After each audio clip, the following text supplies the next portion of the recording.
Carla bibili ng sasakyan. Aba marunong na. Sabay nating alamin ang buong kwento. Isang magandang araw muli mga Calling Up, suportahan natin ang channel ni Calling Up Rob at Kuya Val Santos Matubang.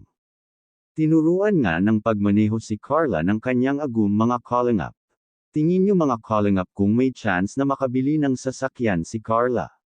Ano kayang sasakyan ang babagay sa kanya? Magbigay naman tayo ng sarili nating opinyon. Hindi malabong makakabili si Carla ng sasakyan mga Calling Up, lalo na ngayong desidido nga itong magmaneho at pursigidong matuto. Ang ganda nga ni Carla at bagay na bagay sa kanya ang magmaneho. Parang isang dilag na mahinhin pero astig. Hindi nga nahirapan si Jomar sa pagturo mga Calling Up dahil madali lang makakuha si Carla kung paano. Dahan-dahan nga lang at kalaunan nga ay gagaling na ito sa pagmaneho. Dagdag pa ni Jomar mga Calling Up ay mas lalo siyang mai-inlove sa mga babaeng driver.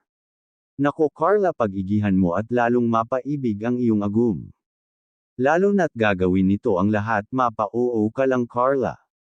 Ibang klase ang jump car at hinila nga sila pataas dahil marunong sila lumingon sa kanilang pinanggalingan. Kahit pa kunti lamang ay tumutulong na sila sa abot ng kanilang makakaya.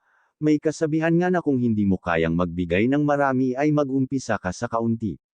Sabi nga ni Ma'am Connie noon na hindi niya pinagsisihan na tulungan ang jump car hanggang sa huli.